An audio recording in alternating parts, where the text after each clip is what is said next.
Why privacy matters in 2025. We live in a world that rewards oversharing. Post the vacation, announce the relationship, show the glow up. But let's be honest, sometimes the things we give away too freely are the very things that deserve protection, because privacy isn't about secrecy, it's about boundaries, it's about guarding the sacred parts of our lives. They aren't picked apart by people who haven't earned the right to hold them. Dreams are delicate things. They start as whispers, small, uncertain, full of potential, but fragile. When we share them too soon, we expose them to voices that might not understand, support, or respect them. Have you ever excitedly told someone about a goal you were working on, only to be met with skepticism, a doubtful glance, a careless remark, a half-hearted that sounds cool, but are you sure that's realistic? And suddenly that dream, so full of energy and excitement just moments ago, feels smaller, lighter, like it lost some of its spark. That's why we have to be careful with who we invite into our dreams, because not everyone will see what we see, not everyone will believe in what we're trying to build. And the truth is, they don't have to. Your dreams are yours for a reason. When we share our goals too soon, we also want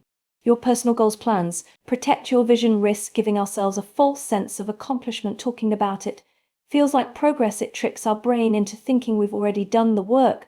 But dreams don't thrive on conversations, they thrive on action. There's something powerful about moving in silence, working in the background, letting your progress speak for itself. It removes the distractions, the external pressures, the need for validation. Instead of waiting for applause, you stay focused on the work. Of course, this doesn't mean you should keep everything to yourself. We all need support, but the key is discernment, knowing who to share with. And when some people deserve a front row seat to your journey, while others should only see the highlights once you've already made it. So in 2025, guard your goal, let them grow in the dark, protect them from doubt, from negativity, from the noise of the world. And when you finally reveal what you've been working on, let it be undeniable. Let your results speak louder than any words ever could. Money is one of the most sensitive topics in the world. It affects how we live, the opportunities we pursue, the way we see ourselves. And yet in the age of social media, people share their financial wins and struggles more openly than ever. But is that really a good thing? There's an old saying, money talks, but wealth whispers. The people who truly have financial security don't feel the need to constantly announce it. Those who struggle the most often feel pressure to keep up appearances. But here's the truth: oversharing your financial situation, whether you're doing well or struggling, can invite unnecessary problems. Why you should keep your finances private. Judgment, unsolicited advice. The moment you share details about your money, people start forming opinions. If you're making a mistake,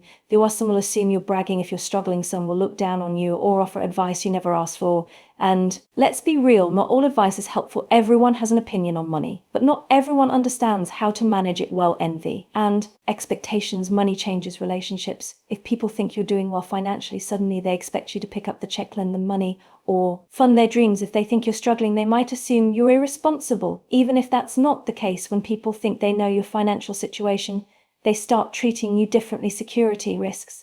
Let's not ignore the practical side of this. Sharing too much about your money online or even in casual conversations can make you a target, whether it's scammers, hackers, even people in your own circle with bad intentions. The more people know about your finances, the more vulnerable you become. Pressure and comparison. We live in a world where social media makes us feel like we have to constantly prove our success. Luxury vacations, designer brands, expensive cars. People post these things to showcase wealth, but what we too, your finances. Avoid unwanted judgment. Comparison don't see is the depth, the stress, or the reality behind the highlight reel. The more you share, the more pressure you might feel to keep up, even when it's not financially wise. When is it okay to talk about money? This doesn't mean you should never talk about finances. Having open, honest conversations about money with trusted people like a financial advisor, a mentor, or a partner is important. Learning from others can help you grow, but there's a difference between seeking financial wisdom and broadcasting your entire bank account to the world instead of telling everyone how much you make or spend. Focus on learning about financial freedom, practicing smart money habits, building long-term stability. Final thoughts: money should be a tool for freedom, not a tool for performance. You don't need to prove anything to anyone. Keep your finances private, move in silence, and let your financial stability, not your words, speak for itself. Because at the end of the day, real wealth isn't about how much you can show, it's about how much you can keep. Relationships, and whether romantic, familial, or friendships, are some of the most meaningful and complicated parts of our lives. They bring us joy, connection, and growth, but they also come with struggles, misunderstandings, and conflicts. And in today's world where people share everything online, it's tempting to vent about our relationship problems to anyone who will listen. But here's the hard truth: not every problem needs an audience. Some things are best worked through in private, not performed for public consumption. why you should keep relationship problems private. Not everyone wants the best for you. When you share details about your struggles with just anyone, whether it's a friend, a co-worker, or even social media, you open the door for opinions and judgments that might not be in your best interest. Some people might genuinely care, but others might secretly enjoy seeing you struggle. And the harsh reality is not everyone wants your relationship to succeed. Emotions are temporary, but what you say can last forever. When we're upset, we say things in the heat of the moment. We exaggerate, we vent. Often, we only tell our side of the story, the version that makes us look like the victim, but emotions pass, and once things cool down, we might regret what we've shared. Meanwhile, the people we told don't forget. They remember every detail, every complaint, every insult you said about your partner or friend.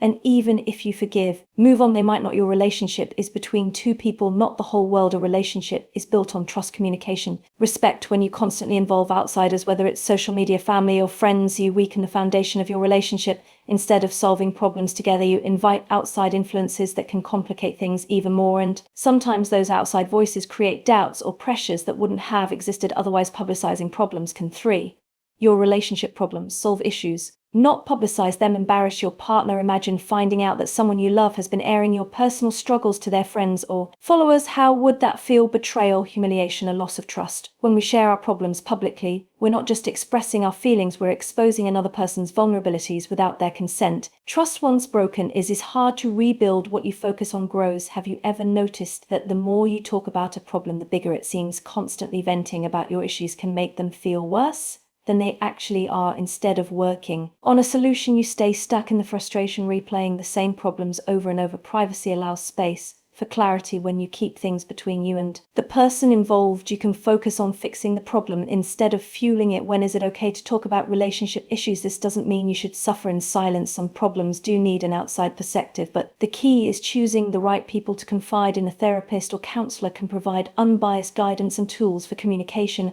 A trusted mentor, someone with wisdom, experience, can offer advice without judgment. A close friend or family member who genuinely wants the best for you in your relationship can be a sounding board. But even then, discretion is key. The difference between healthy sharing and oversharing. In oversharing, are you seeking help and wisdom, or are you venting for validation? Are you trying to work things out, or are you just building a case against the other person? Final thoughts. Your relationships deserve protection. Privacy isn't about pretending everything is perfect. It's about creating a safe space where real growth can happen. In 2020. 5. Let's practice discretion. Let's focus on solving problems instead of broadcasting them. Let's remember that the strongest relationships aren't the ones with the most likes or the most advice. They're the ones built on trust, respect, and the quiet, intentional work of two people committed to understanding each other in a world that thrives on attention, where every moment is an opportunity for a post, a like, or a comment. Kindness has started to feel like a performance. We see it everywhere. Videos of people handing food to the homeless, celebrities announcing their charitable donations, influencers filming themselves giving away gifts. The intention might be good, but at what point does kindness stop being about the act itself and start being about being seen? True kindness, the kind that changes lives, heals hearts, and restores faith in humanity, doesn't need an audience. In 2025, we should all embrace the power of doing good without the need for validation, while keeping your acts of kindness private. Matters. Real kindness doesn't seek recognition. The purest form for your acts of kindness. Give without seeking validation. Of kindness is the kind that expects nothing in return, not praise, not acknowledgement, not social currency. When we do something good, but we immediately post about it or tell people, we have to ask ourselves, was this about helping, or was this about me? If no one knew about your generosity, would you still do it? That's the real test of character. Publicizing kindness can shift the focus away from the act. When kindness becomes performative, it starts to lose its meaning. Instead of focusing on the person being helped, the attention turns to the person doing the helping. The narrative shifts from "this person was in need, I was able to help," to "look how good I am." But kindness is not about making yourself look good. It's about making someone else feel seen, valued, and supported. Not everyone wants to be the subject of your good deed. Imagine you're in a tough situation, financially facing hardship, feeling vulnerable, and someone helps you, but they turn around and post a video about it, showing your face, your struggle, and your moment of need to the world. How would you feel? Some people don't want to be a symbol of charity. They want dignity, not exposure. Helping others should never come at the cost, loss of their privacy or self-respect. It can create pressure instead of inspiring others. Some people argue that sharing acts of kindness encourages others to do good, and while that may be true in some cases, it can also create unnecessary pressure. Instead of inspiring genuine generosity, it can lead to comparison, where people feel like their kindness isn't enough unless it's grand public and widely recognized. But kindness doesn't have to be big to matter. A small unseen act of goodness, a quiet donation, a helping hand, a word of encouragement can change a life just as much as a large public gesture. What does true kindness look? Giving without announcing it. You want to donate money, volunteer your time, or help someone in need? Do it because it matters, not because you want credit. Helping in ways that truly serve others. Ask yourself, am I helping in the way this person actually needs? Sometimes kindness isn't about money, grand gestures. It's about listening, showing up, and being present, keeping the focus on the recipient, not yourself. If you do choose to share an act of kindness, make sure the focus is on raising awareness or helping others get involved, not on how great you are for doing it. Final thoughts. Kindness is powerful. It has the ability to transform lives, bring hope, and make the world a better place. But its power doesn't come from who sees it, it comes from the heart behind it. So in 2025, let's challenge ourselves to be quietly kind, to give without announcing, to help without seeking praise, to remember that the best kind of kindness is the kind that exists even when no one is watching. We live in a world that glorifies vulnerability everywhere we turn. People. 5.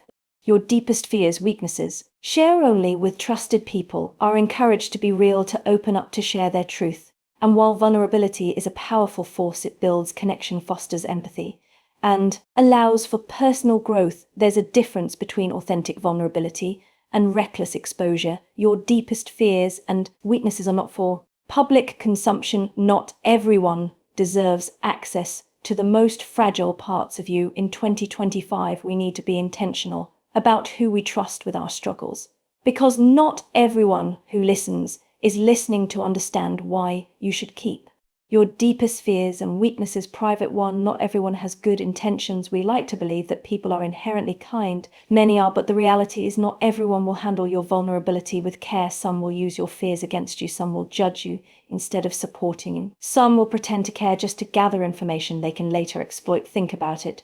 Have you ever shared a struggle with someone only to later hear it repeated in another conversation? Have you ever confided in someone only to feel like they started treating you differently, less capable, less strong? The wrong audience can turn your openness into a weapon. This isn't about being paranoid. It's about being selective. Just because someone asks, "How are you?" doesn't mean you owe them your soul. 2. Vulnerability requires trust, and trust is earned. There's a difference between being open and being wise about who you open up to. Vulnerability should be reciprocal, shared in safe spaces with people who have proven they can hold it without breaking it. If someone hasn't earned your trust, they don't deserve access to your deepest fears. Trust isn't automatic. It's built over time through consistency, understanding, and respect. Before sharing your weaknesses with someone, ask yourself, has this person been trustworthy in the past? Do they make me feel safe, or do they make me feel judged? Do they genuinely care, or are they just curious? A true friend, a mentor, a therapist, these are the people worthy of your vulnerabilities, not random acquaintances or internet strangers. 3. Oversharing can lead to misinterpretation. When you expose your fears, weaknesses to people who don't truly understand you, they might misinterpret what you're going through. For example, if you share that you're struggling with self-doubt, they might assume you're incapable. If you admit to feeling overwhelmed, they might think you're failing. If you express a fear, they might amplify it instead of helping you work through it. Not everyone is equipped to respond to vulnerability in a healthy way. Some people will project their fears onto you. Others will offer surface-level advice that doesn't actually help. And the power of privacy. Why less sharing, more peace. Some will see your struggles as an opportunity to elevate themselves by making you feel small. Choose carefully who you let into your inner world. 4. Privacy gives you strength. When you keep your struggles private, you give yourself the space to process them without outside noise. You get to work through your fears on your own terms without the pressure of other people's opinions, judgments, or unsolicited advice. Privacy doesn't mean you're bottling everything up. It means you're protecting your energy. You're choosing to heal in ways that actually serve you, instead of exposing yourself to people who might make it worse. Some of the most successful, resilient people in the world have fears and weaknesses they never share publicly.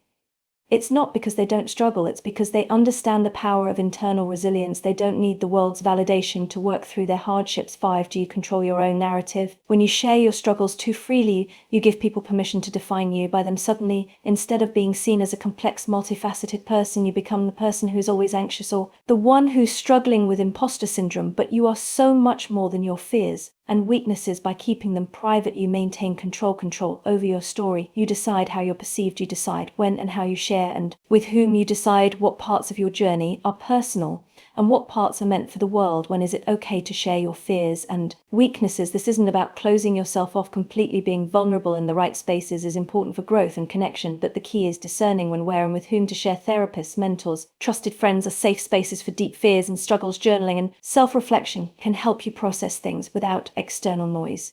Speaking from experience, not from a wound. If you want to share publicly, wait until you've healed enough to speak from a place of wisdom, not raw pain. Final thoughts. Your deepest fears and weaknesses are not entertainment. They are not conversation fillers. They are not something you owe the world. In conclusion, privacy is wisdom, not secrecy. 2025. Let's be intentional about who we trust with our vulnerabilities. Let's build inner strength, process our fears in safe spaces, and remember that privacy isn't weakness, it's wisdom. Because the strongest people aren't the ones who share everything, they're the ones who know what to protect. We live in a time when sharing has become second nature. Social media encourages us to broadcast every thought, every struggle, every triumph. Oversharing is often mistaken for authenticity. Privacy is sometimes seen as secrecy, but in reality, privacy is power. Keeping certain aspects of your life private doesn't mean you're being dishonest or distant. It means you are protecting your peace, your energy. Your personal growth, your goals and plans should be nurtured in silence, free from the doubts and opinions of others. Your finances should be handled with wisdom, not exposed for judgment or comparison. Your relationship problem should be worked through in a safe, trusted space, not turned into public drama. Your acts of kindness should be done from the heart, not for applause. Your fears and weaknesses should be shared only with those who have earned your trust, not handed over to the world for scrutiny. The truth is, not everyone deserves access to you. Not everyone needs to know your next move, your struggles, or your personal business. Privacy is not isolation. It is discernment. It is choosing when, where, and with whom to share the most personal parts of your journey. So in 2025, let's move with intention. Let's value the sacredness of our personal lives. Let's create space for real connections, quiet victories, and private healing. Because at the end of the day, a life lived with wisdom, discretion, and self-respect will always be richer than a life lived for validation. Some things are meant to be shared, but the most important things, they're meant to be protected.